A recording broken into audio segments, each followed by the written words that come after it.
क्या बात है हर्षु, बड़ी जोर शोर से पढ़ाई हो रही है। ओह, तुम्हारे इस बार 10th के बोर्ड्स है ना? तो क्या सोचा है फिर, क्या लेना है, साइंस की कॉमर्स?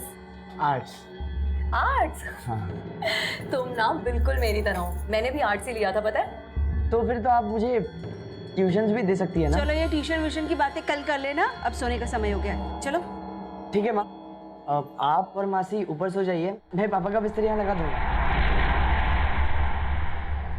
अब नहीं बेटा, वो क्या है ना कि तू रात भर पढ़ाई करेगा तो तेरे पापा को डिस्टर्ब होगा ना।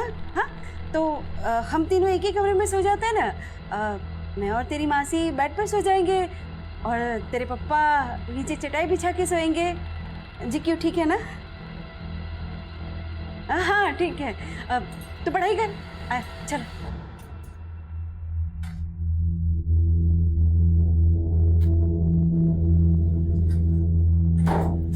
तुम नीचे अपने बेटे के साथ नहीं सो सकती थी क्या? कबाब में हड्डी बनना जरूरी है? नहीं, कोई कबाब में हड्डी नहीं बनूंगी, मैं यहाँ नीचे चटाई बिछा के सो जाऊंगी ना।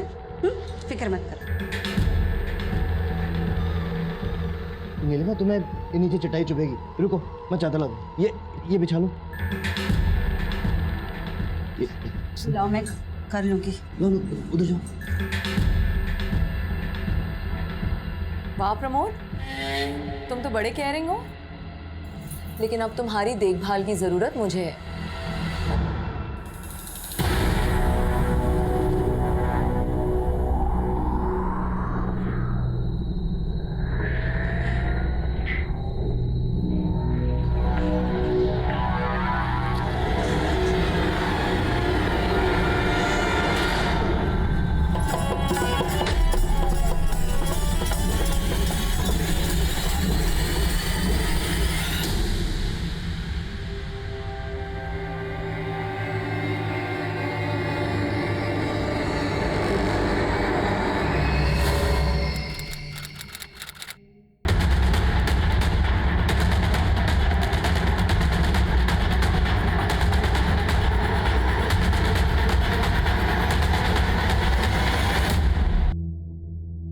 उस वक्त वो औरत के भेष में थे,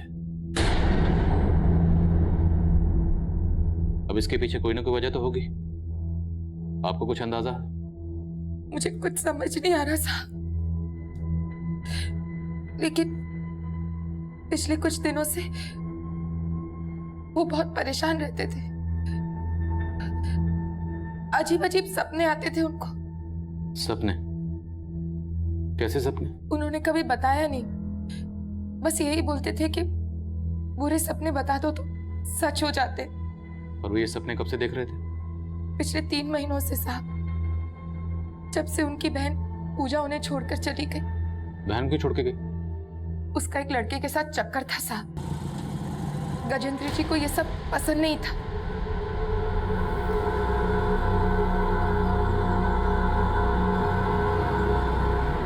पूजा, हमने कहा था ना तुझे उस लड़के से दूर रहने के लिए। ठीक नहीं है वो लड़का। अच्छे बुरे की पहचान है मुझे, और प्लीज अब आप मेरी लाइफ में इंटरफेयर मत क्या कीजिए। क्यों ना करें? देख पूजा, अपनी जिंदगी बर्बाद नहीं करने देंगे तुझे हम। आइंदा अगर उस लड़के से मिली ना तो देख लेना तू। शादी करने वाली हूँ मैं भैया उससे, आप तो करवाएंगे नहीं, इसलिए बेहतर होगा कि आप मुझे मेरा हिस्सा दे दीजिए। वो तो पूजा को समझाना चाहते थे, लेकिन पूजा 3 महीने पहले हमारी सारी जमा पूंजी, गहने सब चोरी करके भाग गई उस लड़के के साथ। वो लड़का कौन था जिसके साथ वो भागी? उस लड़के को मैं नहीं जानती साहब, लेकिन मुझे शक है पूजा ने ही मारा है गजेंद्र जी को, ताकि उनके घर पे भी अपना हक जमा सके। आप पता कीजिए उसका साहब। वो तो हम पता करेंगे, हमारा काम है। आपने गजेंद्र जी को आखिरी बार कब देखा था? कल सुबह ऑफिस के लिए निकले थे। कहाँ काम करते थे? विंश्योर कंपनी में सेल्स एग्जीक्यूटिव थे। सर, गजेंद्र की बीवी ने गजेंद्र की बहन पर शक जताया, लेकिन गजेंद्र की लाश औरत के भेष में मिलने की कहानी को समझ में नहीं आ रही। गजेंद्र की बीवी ने बताया कि उस दिन ये ऑफिस गया और रात को घर पर नहीं आया। हो सकता है ऑफिस में कुछ हुआ हो, किसी ने ह्यूमिलेट किया। ऑफिस में पता कर। और गजेंद्र की बहन पूजा, उसके कॉल रिकॉर्ड्स निकलो, शायद उससे कुछ पता चले कि गजेंद्र की बहन पूजा इस वक्त कहाँ हो सकती है। Okay sir.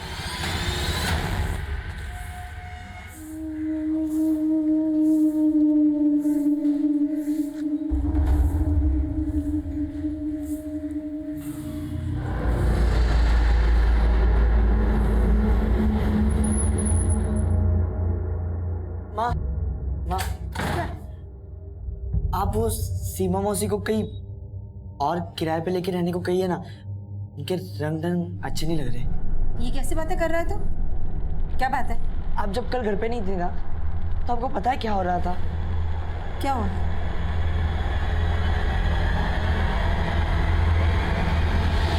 अरे हर्षु, तू ये सब क्या सोच रहा है बेटा? हाँ, अरे जीजा साली है, जीजा साली में ऐसी मस्ती होती रहती है। और तू क्या कर रहा है?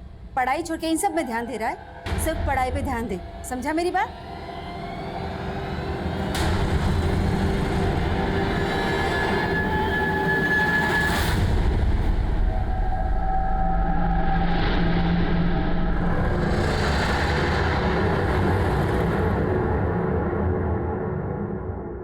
हमें इस गजेंद्र के बारे में बात करनी, जो आपके यहाँ पे सेल्स एग्जीक्यूटिव का काम करता था। नहीं सर, ये हमारे यहाँ प्यून था। क्या? यस सर, गजेंद्र यहाँ प्यून था। 1 महीने पहले वो यहाँ सेल्स एग्जीक्यूटिव जॉब की इंटरव्यू के लिए आया था, लेकिन तब तक वो जॉब हम किसी और को दे चुके थे। सर देखिए, मैंने आपसे कहा ना। नहीं सर, ये जॉब नहीं, वो आपने बाहर लगाया ना प्यून वाला जॉब, सर वही दे दीजिए सर, काम की बहुत जरूरत है सर। सर वो ग्रेजुएट था, फिर भी वो प्यून की नौकरी करने के लिए तैयार था। उसकी मजबूरी देखकर मुझे उस पर तरस आ गया और 1 महीने पहले ही मैंने उसको प्यून की नौकरी दे दी। परसों वो जॉब पर आया? हाँ सर, आया था, लेकिन वो हाफ डे लेकर चला गया था। हाफ डे क्यों चाहिए था? उसने कुछ बताया? क्या काम है, कहाँ जाना है? बताया तो नहीं था, लेकिन आए दिन वो हाफ डे की छुट्टी मांग लेता था। सर प्लीज, बहुत जरूरी काम है। तुम्हें आए दिन जरूरी काम होता है? आज आखिरी बार जाने दे रहा हूँ, दोबारा हाफ डे मांगा ना तो घर पर ही रहना, वापस काम पर मत आना। उसी रात हमें गजेंद्र की लाश मिली, और जब हमें उसकी लाश मिली वो औरत के भेष में था। औरत के भेष में? जी। गजेंद्र की आपके ऑफिस में किसी से कोई झगड़ा, कोई लड़ाई? नहीं, ऐसे तो कुछ नहीं था, लेकिन वो आदमी बहुत जुगाड़ू था। मतलब कहने के लिए तो वो प्यून था, लेकिन वो ऊपर से भी पैसे कमाता था। कैसे? वो यहाँ काम कम और फेस रीडिंग ज़्यादा करता था। आसपास के ऑफिस वाले भी अपना चेहरा लेकर उसके सामने खड़े हो जाते थे। वो फेस रीड करके उनके प्रॉब्लम्स का सॉल्यूशन बताता था और उसके बदले में दक्षिणा लेता था।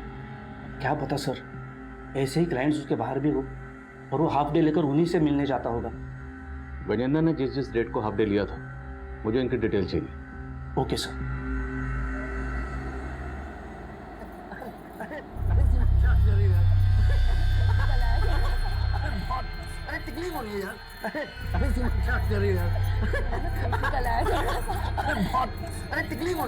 क्यों? तुम्हें तुम्हारी बीवी के सामने अपनी गर्लफ्रेंड के साथ रोमांस करना अच्छा नहीं लग रहा है क्या? बोलो बोलो ना।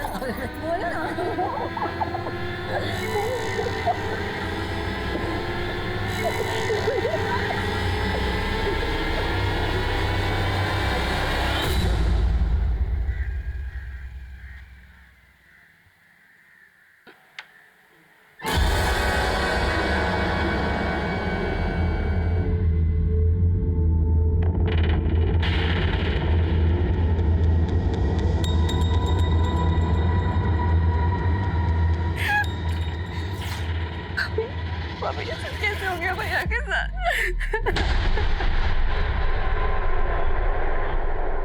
तू क्या कर रही है यहाँ? चल बाहर निकल, तू बाहर निकल। भाभी आप ये क्या कर रही है? अपने भाई को मार डाला, अब यहाँ नौटंकी करने आ गई। अब क्या मुझे और इंदु को भी मारना चाहती है तू? भाभी आप गलत समझ रही हैं। मुझे भैया के बारे में पता चला, आपसे मिलने आ गई। मैं गलत समझ रही हूँ? रुक जा, बताती हूँ तुझे। अभी क्या कर रही हैं आप? ये मेरे पति के हत्यारा। बुला पुलिस को, बुला पुलिस को। चलो यहाँ से। सर मैंने गजेंद्र की बहन पूजा के कॉल रिकॉर्ड चेक किए। सर 3 महीने पहले जब पूजा का फोन बंद हुआ तो पूजा के फोन से एक दीपक नाम के लड़के को बार बार कॉल हो रहे थे। सर ये है वो दीपक। हो सकता है लड़का दीपक वही हो जिसके साथ गजेंद्र की बहन पूजा ने भागकर शादी की थी। लेकिन सर गजेंद्र के कॉल रिकॉर्ड में दीपक के ही नाम से रजिस्टर्ड एक और नंबर मिला है, जिससे गजेंद्र को पिछले 3 महीने से लगातार कॉल हो रहे थे। और मैंने चेक किया कि गजेंद्र का फोन ऑफिस के बाद अक्सर निगमपुर में एक्टिव रहता था, और जिन दिनों गजेंद्र ने ऑफिस से हाफ डे लिया था तब भी उसका फोन निगमपुर में ही ट्रेवल कर रहा था। और सर जिस रात गजेंद्र की हत्या, ले जाइए इन्हें। सर कुछ नहीं, सर हमारी बात तो सुनिए। ये ऐसा झूठ बोल रहे थे, इन्होंने मारा था। फिर जैसे ही हमें भैया की हत्या की खबर मिली, हम भाभी से अपना दुख बांटने चले गए। लेकिन उन्होंने सर भाभी हम पे झूठा आरोप लगा रही हैं। हम भला अपने भाई को कैसे मार सकते हैं? हमारी भाभी का तो ये भी कहना है कि पिछले 3 महीने से तुमने अपने भाई की कोई खबर नहीं ली। लेती भी कैसे? अपने भाई के घर से पैसे और गहने लेकर जो भागी थी। नहीं सर, हम मानते हैं कि हमने गजेंद्र भैया के खिलाफ जाकर दीपक से शादी की थी, लेकिन कोई चोरी करके नहीं भागे थे हम। लेकिन अपने भाई से हिस्सा तो मांग रही थी। हाँ सर, मैंने भैया से हिस्सा मांगा था, लेकिन उस दिन भाभी ने हमसे बहुत झगड़ा किया। मुझे नहीं लगता कि अब हम एक छत के नीचे रह सकते हैं। बस मुझे मेरा हिस्सा चाहिए। क्या हिस्सा चाहिए तुझे? और इतने सालों से मुफ्त का बैठकर खा रही है वो?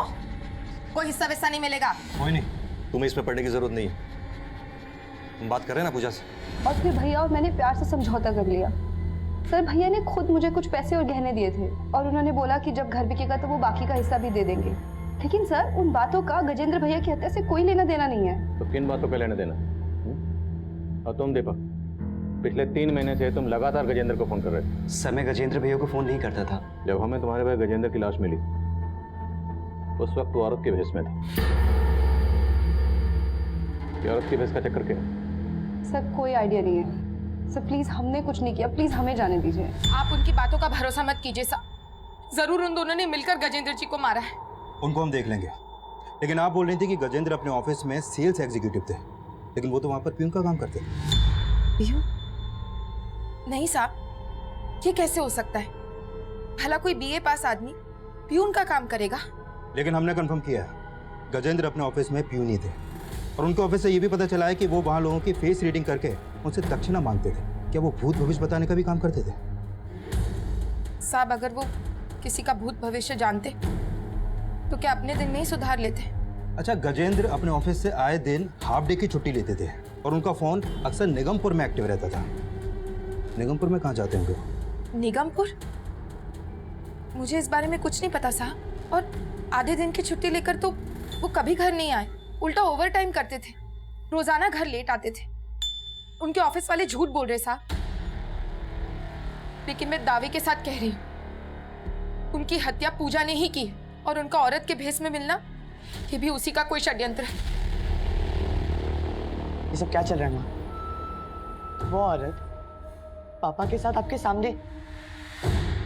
माँ ये सब क्या चल रहा है? माँ आप कुछ बोलती क्यों नहीं है माँ? वो औरत हमें ब्लैकमेल कर रही है। ब्लैकमेल? किस बारे में ब्लैकमेल कर रही है माँ? कुछ मत पूछ बेटा, जैसा चल रहा है ना वैसा चल रहे थे। समझ ले तेरे माँ बाप मजबूर है।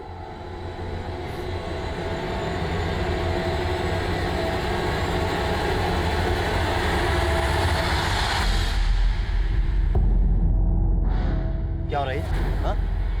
ज्यादा गर्मी आ रही है? हाँ? रुक। I'm sorry. आओ। पता करो कि गजेंद्र निगमपुर में कहाँ जाता था। गजेंद्र से जुड़ी हर छोटी बड़ी बात पता करो। हमारे लिए जाना जरूरी है कि जिस दिन गजेंद्र का कत्ल हुआ उस दिन गजेंद्र औरत के भेष में क्यों था। सर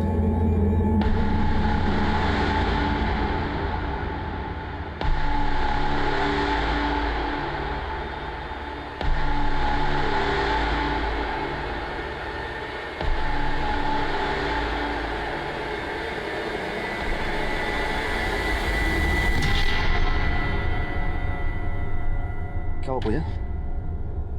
अरे पूजा, तुमसे बात कर रहा हूं मैं। पूजा क्या हुआ? इतनी चुपचाप क्यों हो तुम? और क्या चल रहा है तुम्हारे दिमाग में? हाँ, तुम्हारी भाभी की वजह से पुलिस तुम्हारे साथ साथ मुझ पे भी शक कर रही है और तुम हो कि भाभी का तो काम है ना शक करना, लेकिन तुम? मेरा क्या? कुछ क्या?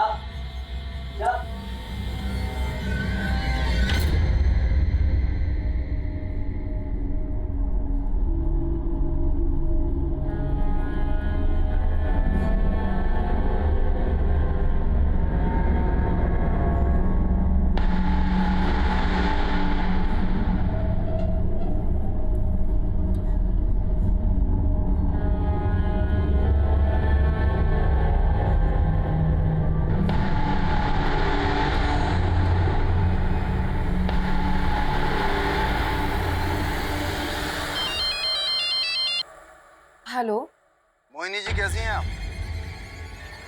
कौन बोल रहे?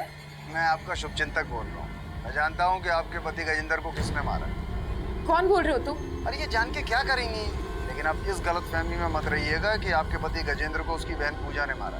दरअसल उसे किसी और ने मारा। किसने? ये जानने के लिए तो आपको मुझे 3 लाख रुपए देना पड़ेगा। गजेंद्र के कातिल का पता बताने के लिए किसी ने आपसे 3 लाख रुपए मांगे? हाँ साहब, मुझे तो लगता है ये पूजा की कोई चाल है। लेकिन जिसने आपको कॉल किया वो कौन हो सकता है? पता नहीं साहब। जिस नंबर से आपको कॉल आया था वो नंबर दीजिए। हाँ वर्मा। सर, गणेश नगर में जहाँ पूजा का फोन बंद हुआ था, वहाँ एक लड़की की लाश मिलने की खबर मिली।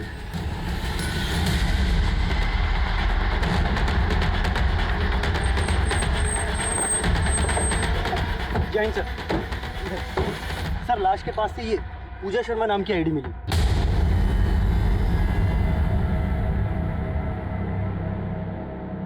बॉडी का चेहरा बिगाड़ा गया।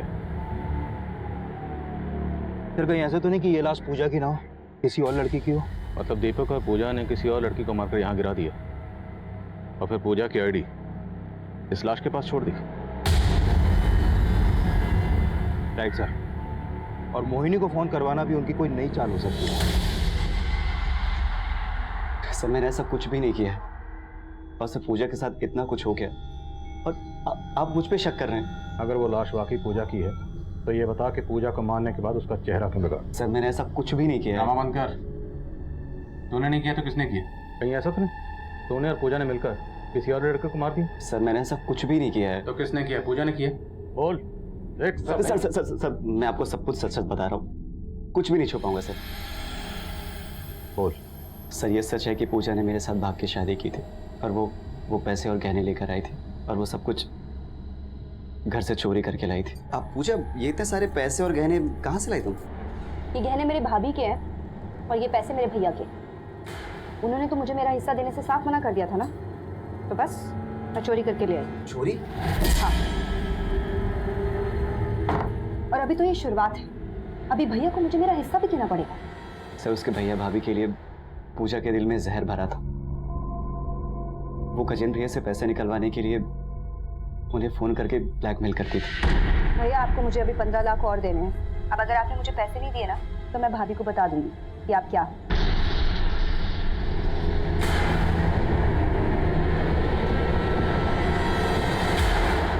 ऐसा क्या था जिसकी वजह से पूजा अपने भाई गजेंद्र को ब्लैकमेल कर रही थी? सर, वो तो मुझे नहीं मालूम है। तो गहने और पैसे तेरे पास ही हैं? मेरे पास कुछ भी नहीं है और पूजा जो कुछ भी लेकर आई थी सब कुछ घर पे ही रखा है। सर, मुझे तो ऐसा लग रहा है कि भाई बहन से किसी ने एक एक करके दुश्मनी निकाली है। कौन दुश्मनी निकाला? सर, ये तो मुझे नहीं पता, लेकिन सर मैंने कुछ भी नहीं किया है। दीपक का बयान पूजा पर हमारा शक और भी गहरा कर रहा। हमने चेक किया, पूजा के अकाउंट में काफ़ी पैसे थे जो उसने गजेंद्र के कत्ल से पहले ही निकाल लिए। हम तब ये भी तय नहीं कर पा रहे कि हमें जो लाश मिली थी वो लाश वाकई पूजा की थी या फिर किसी और को मारकर उसे पूजा की पहचान दी गई थी। इसलिए हम उस लाश का डीएनए गजेंद्र के डीएनए से मैच करवा कर देखना चाहते थे। मोहिनी को जिस नंबर से फ़ोन किया गया था वो नंबर एक पीसीओ का था। उस पीसीओ से तो कॉलर की कोई लीड नहीं मिली, लेकिन निगमपुर, जहाँ पर गजेंद्र का फ़ोन अक्सर एक्टिव रहता था, वहाँ से गजेंद्र के बारे में एक चौंकाने वाली जानकारी सामने आई। वो दोस्त कौन था उस गजेंद्र, मतलब उस बबली का? बॉबी नाम था साहब उसका। कहाँ मिला गया बॉबी? मालूम नहीं साहब, काफ़ी टाइम से उन दोनों को यहाँ देखा नहीं मैंने। बॉबी का फ़ोन नंबर है तुम्हारे पास? साहब फ़ोन नंबर तो नहीं होगा। स्केच बनवा सकते हैं उसका? हाँ साहब, रोज़ ही देखता हूँ, स्केच बनवा सकता हूँ सर। गजेंद्र गाजीपुर में अक्सर इस शख्स के साथ देखा गया। आप जानती हैं सर?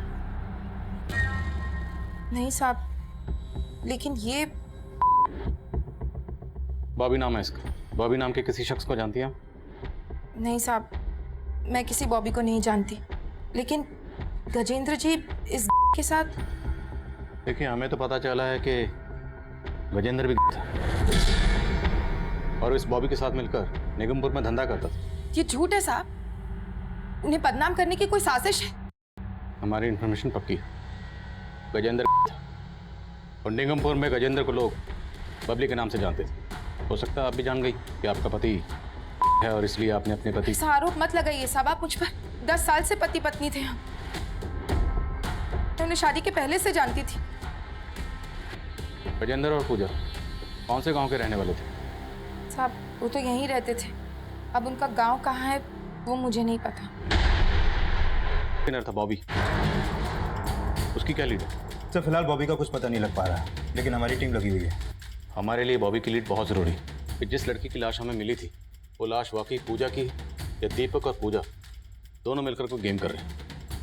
डीएनए रिपोर्ट का क्या स्टेटस है? सर रिपोर्ट आने में थोड़ा टाइम लगेगा। मैं कमी सर पूजा और गजेंद्र दोनों के प्रोफाइल को अच्छे से चेक किया है सर। उन दोनों के अकाउंट से कोई ऐसा क्लू नहीं मिला है जिससे उनका नेटिव एड्रेस पता चले। लेकिन सर उन दोनों भाई बहन के अकाउंट में एक कॉमन प्रोफाइल मिली है। ये देखिए सर, ये सीमा है। पूजा इसके साथ काफ़ी ज़्यादा टच में थी। और सर ये सीमा गजेंद्र के सोशल मीडिया अकाउंट में भी एज अ फ्रेंड ऐड है। हाँ, तो ये सीमा गजेंद्र और पूजा दोनों को जानती थी। रहती कहाँ है? सर हमारे साइबर सेल ने जब इसके प्रोफाइल को चेक किया तो हमें इसका एड्रेस मिला था। सर मैंने नवीन को वहाँ पे भेजा था, लेकिन सर इसके घर पे काफ़ी दिनों से ताला लगा हुआ है। इसका कोई फ़ोन नंबर? नहीं सर, इसका कोई फ़ोन नंबर तो नहीं मिला है। लेकिन हाँ सर, इसके अकाउंट में प्रमोद नाम के आदमी की प्रोफाइल मिली। सर सीमा इसके साथ काफ़ी टच में थी। इस प्रमोद का एड्रेस निकलो। गजेंद्र और पूजा से जुड़े हर शख्स से मिलना ज़रूरी है। सर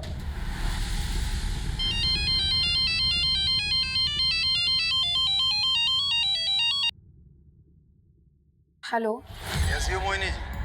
मेरे 3 लाख रुपए का इंतजाम कर दिया आपने? 3 लाख? अरे मैंने आपको बोला था ना कि आप मुझे 3 लाख रुपए देंगी तो मैं आपको बताऊंगा कि आपके पति को किसने मारा है। पर तुम हो कौन? फिर वही सवाल, अपने पति के कातिलों को फांसी नहीं चढ़वाना क्या आपको?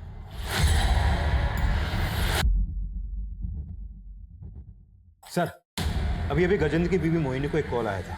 उसका फ़ोन हमारे सर्विलेंस पे था, इसलिए उनके बीच में जो भी बातें हुई हमने रिकॉर्ड कर ली। चलो।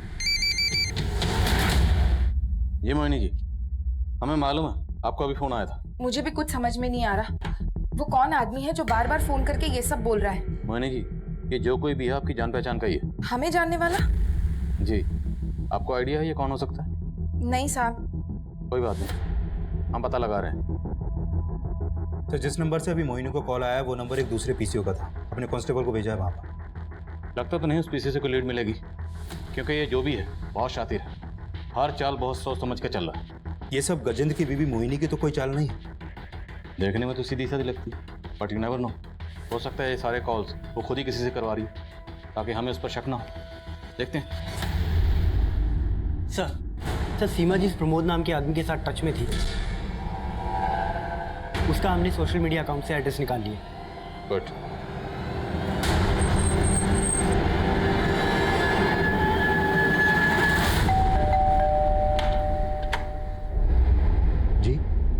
ये दरअसल एक केस के सिलसिले में हम सीमा से बात करना चाहते थे और हमें पता चला कि वो आपकी दोस्त है। तो क्या आप बता सकते हैं कि सीमा आजकल कहाँ? जी वो मुकुंदपुरा में रहती है सर। वो हमने चेक किया, काफ़ी दिनों से उसके घर पे ताला लगा हुआ है। आपके पास उसका नंबर तो होगा? जी।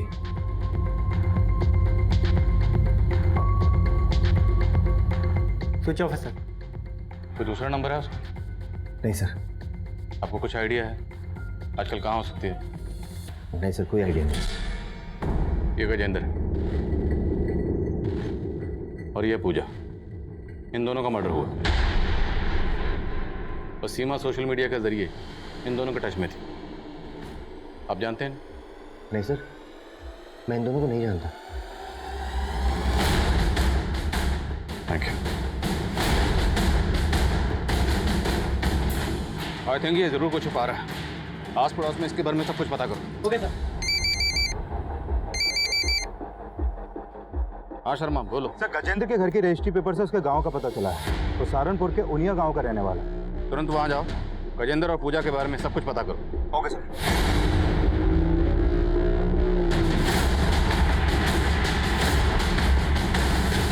सर ये तो सीमा है, प्रमोद की साली। प्रमोद की साली? जी हाँ, प्रमोद की वाइफ की कजन है। पिछले कुछ दिन से वो यहीं पे रह रही थी, फिर अचानक से कहीं गायब हो गई। हाँ सर, सीमा यहीं रहती थी सर, लेकिन सर हमें नहीं पता वो कहाँ रहती। कोई बात नहीं, अब हमें सब कुछ पता है। हमें पता है कि तेरा और सीमा का रिश्ता क्या था। अब आगे की कहानी यहीं बोलेगा या थाने लेके जाए? क्या करा? Sir sir sir sir sir बताता हूँ सर, बताता हूँ सर। सर मैं और सीमा एक ही ऑफिस में एक साथ काम करते थे और उसे मुझसे प्यार हो गया और मुझे भी सर। मैं पहले से मैरिड था और जब मुझे अपनी गलती का एहसास हुआ मैं सब कुछ खत्म करना चाहता था, लेकिन सर मैं नहीं जानता था सीमा ये सब सुन के ऐसा रिएक्ट करेगी। अगर तुम्हें ये सब खत्म ही करना था तो तुमने मेरे साथ रिश्ता ही क्यों रखा, और तुमने मुझे पहले क्यों नहीं बताया कि तुम शादीशुदा हो? एक दिन वो नीलिमा के पास आ गई और इसे सब कुछ बता दिया। प्रमोद, तुमने मुझे धोखा दिया, मुझे। मैं छोड़ूंगी नहीं तुमको। अब देखो मैं क्या करता हूँ तुम्हारे साथ। बस करो नीलिमा, ये मेरे नजदीक इसलिए आया क्योंकि तुम कभी इसे अपना बना ही नहीं पाई। सीमा जानती थी कि नीलिमा थोड़ी लालची है और इसने एक दिन सीमा से मिलके मेरा सौदा कर लिया सर। देखो, अगर तुम प्रमोद को छोड़ना नहीं चाहती हो तो ठीक है, लेकिन मुझे यहाँ रहने की जगह देनी होगी। उसके बदले में मैं तुम्हें आज ही 2 लाख दूंगी और हर महीने 20,000 दूंगी। मुझे मंजूर है। सर मैं मजबूर था, अगर ना करता तो ये दोनों मिलके मुझे अंदर करवा देती। दूध के धुले मत बनो, सारी मुसीबत की जड़ तुम ही हो। तुम चुप करो, सारे तुम्हारे लालच। एक मिनट, पहले ये बताओ सीमा कहाँ? सीमा चाहती थी कि हर्षु हमारे साथ ना रहे, तो बस। मैं हर्षु के साथ इस घर में नहीं रह सकती हूँ, निकालो उसको यहाँ से। कैसे बातें कर रही हो? मैं अपने बेटे को घर से बाहर निकालूंगी? होश में तो हो तुम? तुम्हें अपने बेटे के साथ इस घर में अगर रहना है तो रहो, मैं प्रमोद को लेकर यहाँ से जा रही हूँ। चलो प्रमोद। ऐसे कैसे लेके जाओगी? पति है मेरे वो। कीमत दी है मैंने तुम्हें इसकी, इसीलिए मेरे। बस बस सीमा, बहुत हो गया, अब और नहीं। भगवान के लिए मुझे बख्श दो, मैं कहीं नहीं जाने वाला। तुमने अपनी बीवी के सामने मेरी इंसल्ट की। हाँ की। देखना तुम सबका मैं क्या हाल करती हूँ। पर उस दिन वो चली गई, उस दिन के बाद से हमने उसे कभी नहीं देखा। कैसे देखते? तुमने उसको गायब जो कर दी। बोलो सीमा कहाँ? सर ऐसा कुछ नहीं हुआ था सर। तो कैसा हुआ था? गजेंद्र और पूजा को भी जानते थे ना तुम? नहीं सर, हम उन दोनों को नहीं जानते सर, और ना ही हमें पता है कि उस दिन के बाद से सीमा कहाँ चली गई सर। मेरा विश्वास कीजिए सर।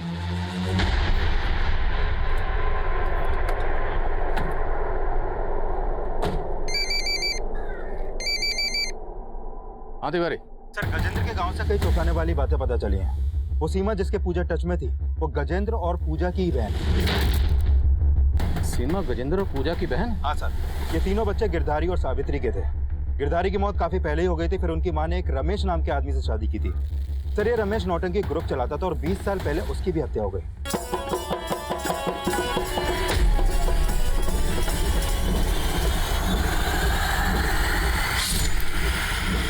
सर ये रमेश गजेंद्र, सीमा और पूजा का सौतेला बाप। लेकिन सर रमेश की पहले से एक बीवी और एक बेटा था। जब रमेश ने गजेंद्र, सीमा और पूजा की मां सावित्री से शादी की तो रमेश के सगे बेटे धनंजय ने रमेश की हत्या कर दी। सर उस समय धनंजय की उम्र सिर्फ 12 साल की थी, इसलिए उसे 3 साल के लिए बाल सुधार गृह भेज दिया गया। और रमेश की हत्या के बाद गजेंद्र, सीमा और पूजा की मां सावित्री अपने परिवार को लेकर जहर आ गई। तिवारी, गजेंद्र की भी मोहिनी, ये 10 साल से गजेंद्र को जानती थी। मोहिनी ने हमें कभी नहीं बताया कि गजेंद्र की पूजा के अलावा भी कोई बहन थी, सीमा नाम की। सर कहीं ऐसा तो नहीं कि सीमा का गजेंद्र और पूजा से कोई झगड़ा हो गया हो इसलिए वो उनसे अलग हो गई, या फिर सीमा इसलिए गायब हो गई क्योंकि गजेंद्र और पूजा के मर्डर में सीमा का ही हाथ है? इस सीमा के बारे में हमें प्रमोद और उसकी बीवी ने जो बताया, उससे तो यही लगता है कि सीमा का कैरेक्टर सही नहीं था। जिसने एक शादीशुदा और बच्चे के बाप के साथ अपना चक्कर चलाया। तुमने बताया कि धनंजय के बाप रमेश ने भी शादीशुदा होते हुए, एक बच्चे का बाप होते हुए भी एक दूसरी औरत के साथ अपना चक्कर चलाया। शायद इसीलिए धनंजय ने गुस्से में आकर अपने सगे बाप रमेश, यानी कि सीमा के सौतेले बाप रमेश का कत्ल कर दिया। तिवारी, लगता है इन दोनों कहानियों का आपस में कोई ना कोई कनेक्शन जरूर है। धनंजय कहाँ मिलेगा?